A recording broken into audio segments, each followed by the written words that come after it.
All right. Good afternoon, everyone. Our guest today will be Mami Mizuturi, the Secretary General Special Representative for Disaster Risk Reduction and head of the UN Office for Disaster Risk Reduction. She will be here to brief on the Global Assessment Report on Disaster Risk Reduction for 2022, which was shared with you. And of course, we will also hear from Paulina Kubiak, the spokesperson for the President of the General Assembly. The Secretary General met today in Moscow with Russian President Vladimir Putin and earlier with Foreign Minister Sergey Lavrov. The meeting with President Putin is, in fact, I think, just about to wrap up right now. Speaking to the press after his meeting with the Foreign Minister, the Secretary General reiterated his deep conviction that the sooner we end this war, the better, for the people of Ukraine, for the people of the Russian Federation, and those far beyond. He warned that today, across the Donbas, a violent battle is underway with tremendous death and destruction. He expressed his concern about the repeated reports of violations of international humanitarian and human rights law and possible war crimes, which require independent investigation for effective accountability. Mr. Guterres said that we urgently need humanitarian corridors that are truly safe and effective and that are respected by all to evacuate civilians and deliver much-needed assistance.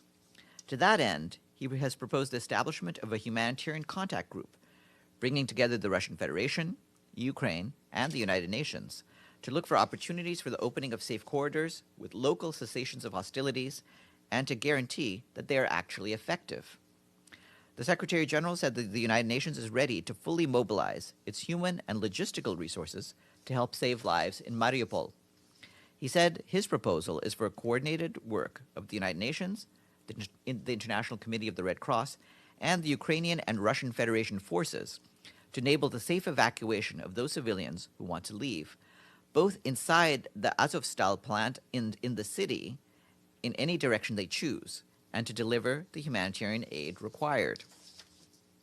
Also on Ukraine, our humanitarian colleagues continued to receive reports of damages to houses and other critical civilian infrastructure due to intense shelling and fighting reported over the last couple of days in southern and central regions of the country, including Odessa, Poltavska, Vinnytska, and Zaporizhzhia oblasts. The intensification of hostilities in Donetsk, Luhansk, and Kharkivska oblasts is also reportedly impacting civilians and creating further obstacles for humanitarian operations. We, along with our humanitarian partners in Ukraine, continue to call on the parties to enable their life-saving work by guaranteeing the safe passage of aid workers and supplies to areas impacted by fighting. On Pakistan, the resident and humanitarian coordinator, Julian Harness, strongly condemned today's attack in Karachi University and is deeply saddened by the resulting loss of life. He said attacks that deliberately target education, teachers, and places of learning are particularly condemnable and sent his heartfelt condolences to the families of the victims, both in Pakistan and in China. Our colleagues in the peacekeeping mission in Mali have intensified their security and protection activities in Menaka and in the surrounding areas. This has been done in response to the marked deterioration of the security situation observed there in recent weeks. They're working in close cooperation with local Malian authorities. More specifically, the mission's military and police components, in coordination with Malian forces, conduct day and night patrols in Menaka. Patrols are also conducted by UN peacekeepers in the immediate vicinity of Menaka and beyond. These patrols will be reinforced with the launch of additional operations that will significantly extend the reach of the MINUSMA force in support of the civilian population. Our colleagues note that this is in addition to the actions already in place in various locations in the so-called Three Borders area. In addition, the mission is supporting humanitarians to facilitate the delivery of much-needed assistance to the affected population. Our colleagues are also continuing their efforts to prevent and diffuse intercommunal tensions. Finally, a fact-finding investigation into human rights violations and abuses has been initiated.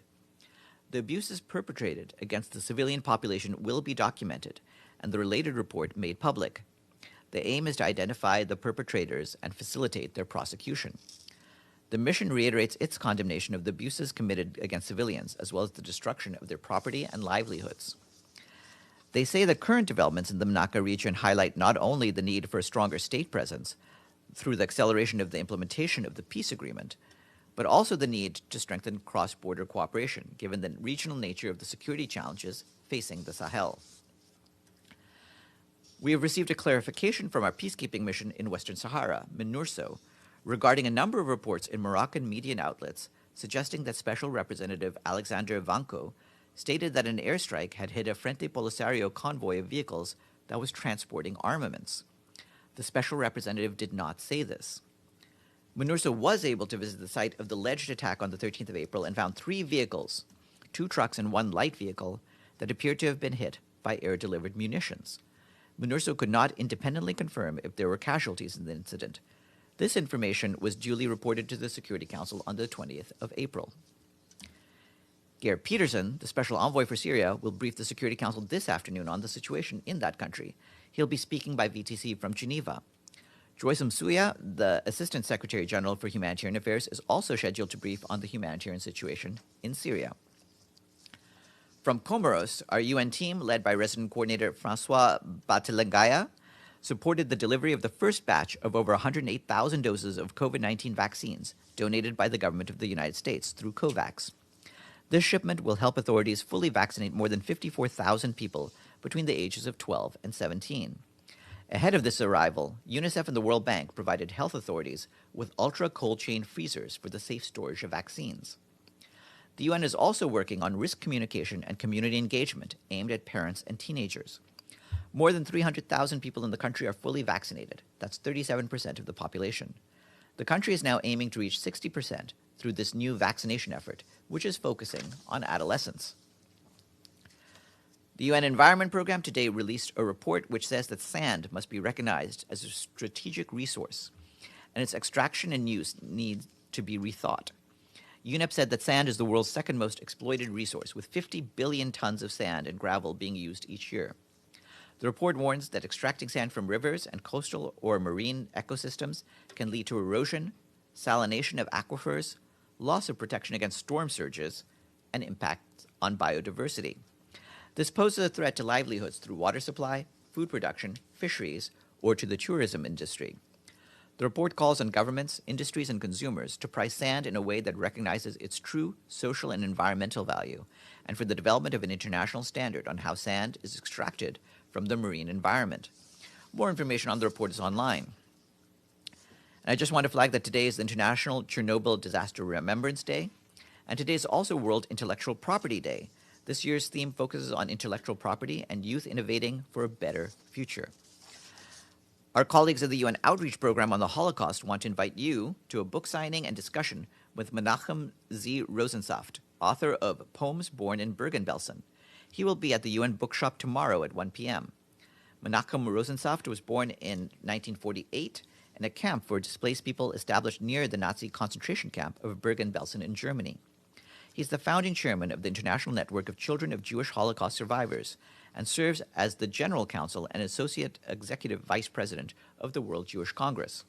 Limited seating will be available at the UN Bookshop, and the event will be live-streamed on the Facebook page of United Nations Publications.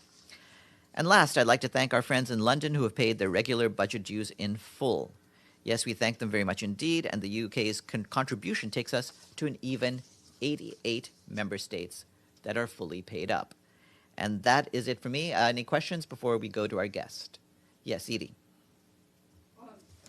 Thank you, Farhan, and apologies for being a minute or two late. On the Secretary General's meetings, has the meeting with President Putin concluded? And microphone, please. Oh yeah, please use the microphone. Sorry.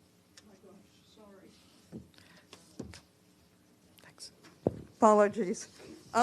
Has the meeting with President Putin concluded, and has there been any action on what the Secretary General would like to see happen in Mariupol?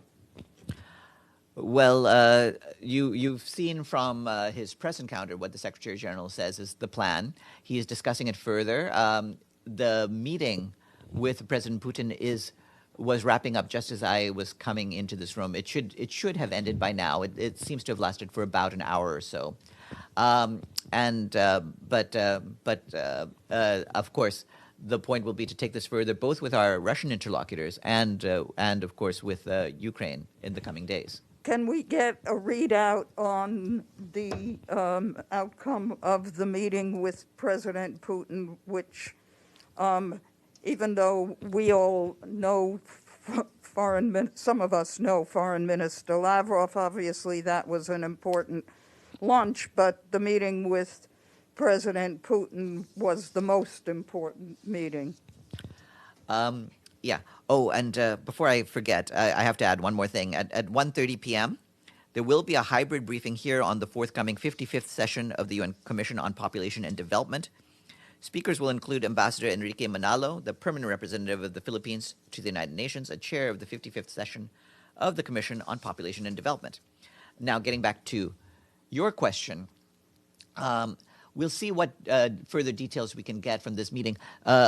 Some portion of the meeting with President Putin was tete-a-tete, so I don't believe we'll be sharing much necessarily on that part. But I'll see whether later in the day there's any further information to provide. The general points that the Secretary General was conveying to his interlocutors in Russia today are the ones he made in that fairly extensive briefing. And we're also, by the way, trying to provide you a transcript of the Q&A from that session, which we'll put out once that is done. I'll come back with another James question. and then Maggie. Yeah, just more on what was decided today.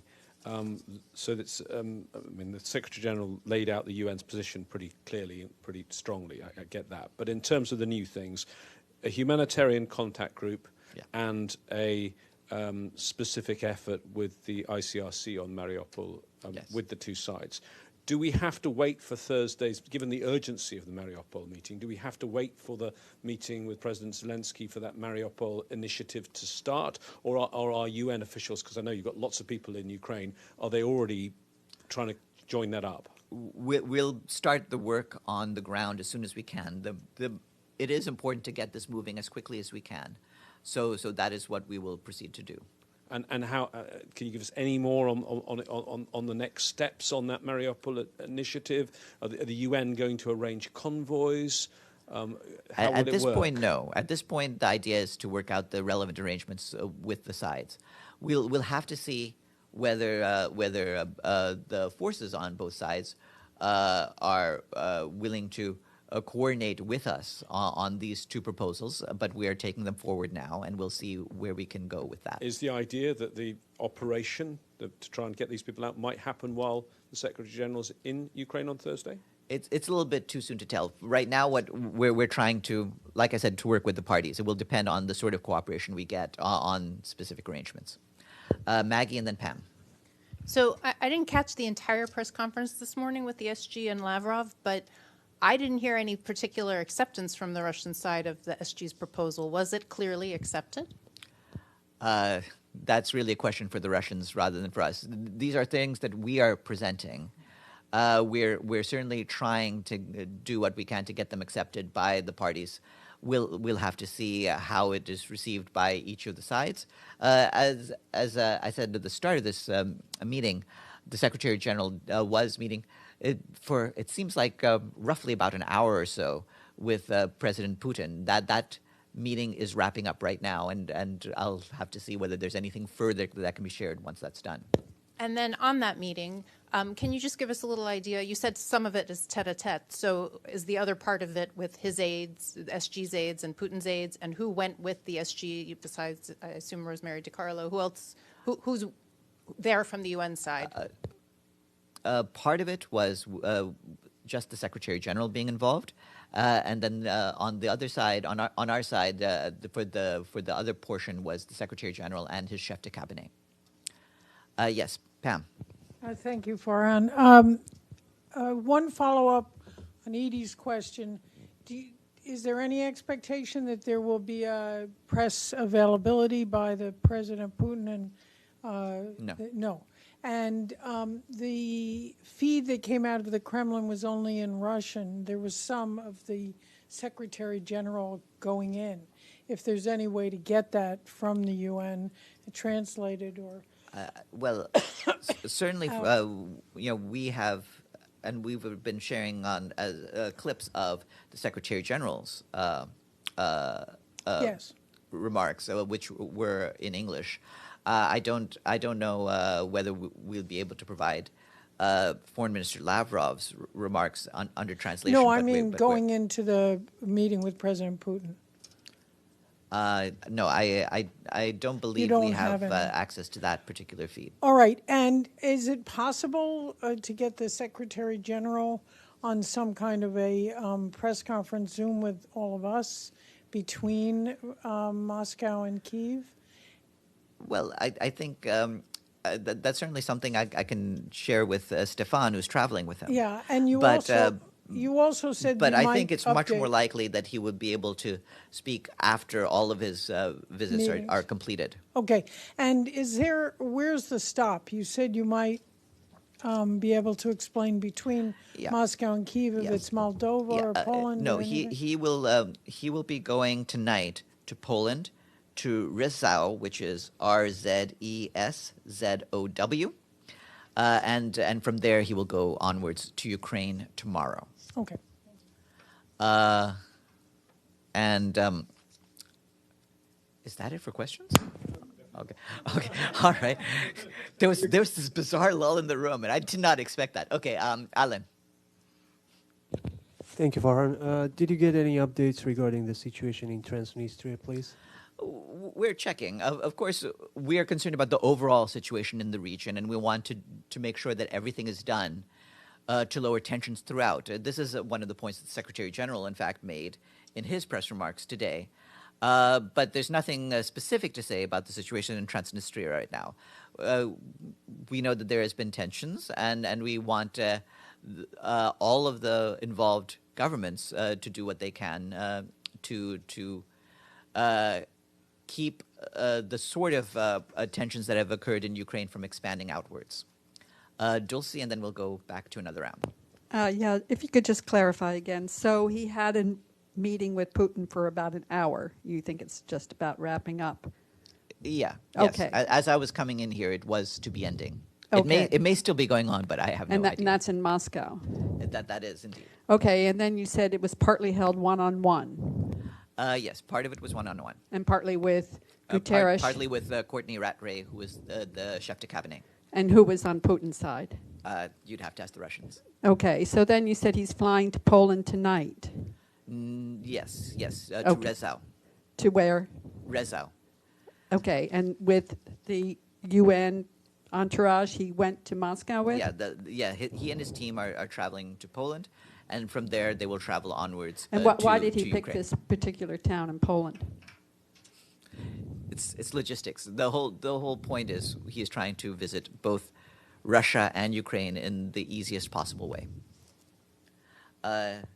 Yes, and then for round two, then Edie and James again. I'll go first. Okay, thank you, Farhan. First on Transnistria, does the UN have a presence there, and if so, what is it? And on a completely different subject, Kim Jong-un said today that he's vowing to expand North Korea's nuclear capabilities. Does the Secretary General have any comment on that? Well, we have always implored the Democratic People's Republic of Korea to work with the parties and to return to talks on the peaceful denuclearization of the Korean Peninsula. And we again encourage them to do so and to avoid any unhelpful rhetoric. Regarding Transnistria, I believe we do have a UN country team in Moldova, and so that is our basic source of information on the situation there. One more on the SG in Moscow. Mm-hmm. He said today that he regretted that the UN wasn't part of the Minsk process, and then beyond that, the Normandy format, I guess. That's the first time we've heard the UN say that it regrets that it wasn't part of that. Why didn't he sort of raise his voice and try and insert the UN? I mean, I know he wasn't Secretary General in 2014, Ban Ki-moon was, but he's not really pushed himself into Ukraine diplomacy until this time. It sort of sounds like he was sort of sitting in the corner regretting that no one was talking to him about it. No, he's been very active throughout, and I don't think he's been in the corner. He's been speaking out about this since prior to the start of the conflict, and you've heard what he's had to say, and he's talked with a number of leaders around the world from day one. The Minsk group, however, was one of which the UN was not asked to be part of, and I think part of what he's suggesting is that it would have been helpful had we had our role in there. That's not what the parties in the Minsk group had sought at the time, but looking with the benefit of hindsight, it certainly would have been helpful had we been there. Okay, I want to ask you about something different now. Elon Musk is the new owner of Twitter. The UN, so on COVID-19, for example, you have this verified campaign to make sure there's no disinformation and whatever. The new owner of Twitter is someone who has been involved in all sorts of denial of COVID-19. He's tanked his own Tesla share price on Twitter. He's called a cave guy the pedo guy. Again, on COVID-19, he compared the Canadian Prime Minister to Hitler. Is this a suitable man to be owning what's not just a media company? It's a social media platform, and one could say a pretty vital part of the current now news ecosystem. Well, I don't comment one way or another on the suitability of business deals. That's not my place to opine on. We are very clear about the realities of COVID-19. That is what the Verified initiative is about, and we will continue to do what we can to correct any disinformation from any quarter about COVID-19 and the best means of tackling the pandemic. Let me ask it another way then. Is the UN happy that such an important part of the news architecture now is owned just by one man? I think that's part of a larger question about the control of different media empires, and that's a larger topic than having to do with just Elon Musk. It has to do with making sure that there's many alternate sources of information in the media, so that people can choose from a variety of perspectives, and we encourage the free dissemination of media and try to see what can be done to encourage that. Yes, Stefano. Thank you, Farhan. In the hours where the Secretary General is in Moscow, I think the exchange of words between Russians and United States and UK escalated. There is Lavrov that say that the risk of a nuclear war, of World War III is increasing. The British say that is bombing Russia with weapons provided by the NATO ally is legitimate, and so the Russian says that also bombing a NATO country at this point will be.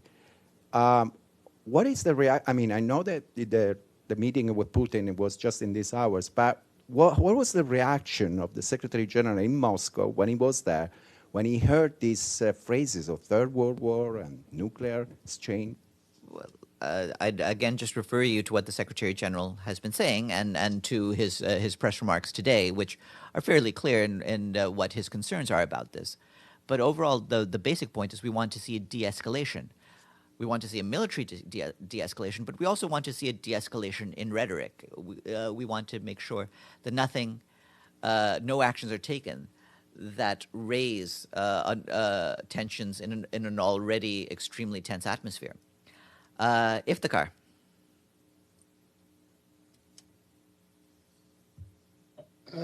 Thank you, Farhan.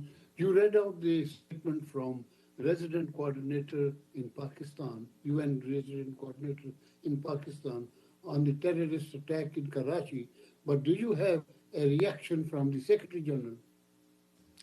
Yes, I do. I can tell you The Secretary General strongly condemns the attack in Karachi today and the killing of 5 civilians. The Secretary General expresses his condolences to the families and wishes those injured a quick recovery. There's a question from Nikos.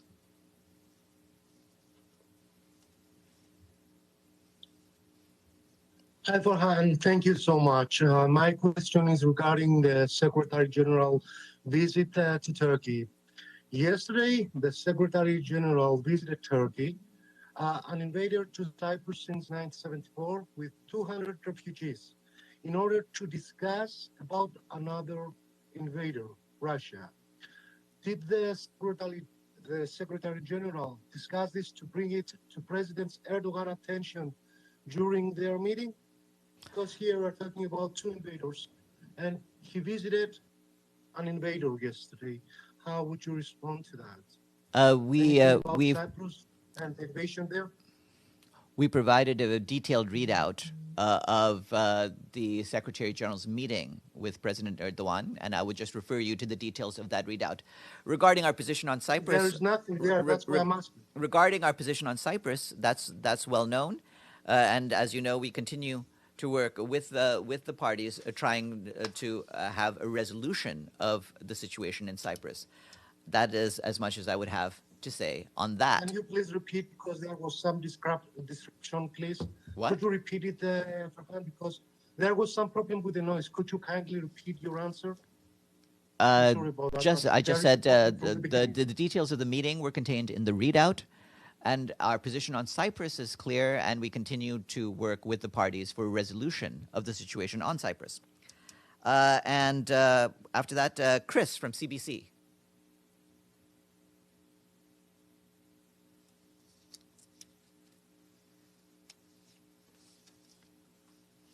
This informal meeting happening tomorrow with the human rights chief and lawyer Amal Clooney, a briefing that's happening tomorrow? I'm not aware of a briefing by the human rights chief. What? Oh, under the ARIA formula. Yeah, ARIA formula meetings are not official Security Council meetings. Essentially, those are meetings in which the members of the Security Council are invited by one of the member states. We don't participate in those meetings and don't tend to comment on them. Okay, got it. Thanks. Thanks. By the way, Alan, regarding your question on Transnistria, and I think Edie also asked, I can just say also, the Secretary General is following with concern reports of new security incidents in the Transnistrian region of Moldova and urges all concerned to refrain from any statements or actions that could escalate tensions. The United Nations continues to fully support the OSCE-led Transnistrian settlement process in the 5+2 format, based on the territorial integrity, sovereignty, and independence of Moldova. And we'll take one final question from Oscar and then go to our guest. Oscar, are you still there? Yes, thank you, Farhan.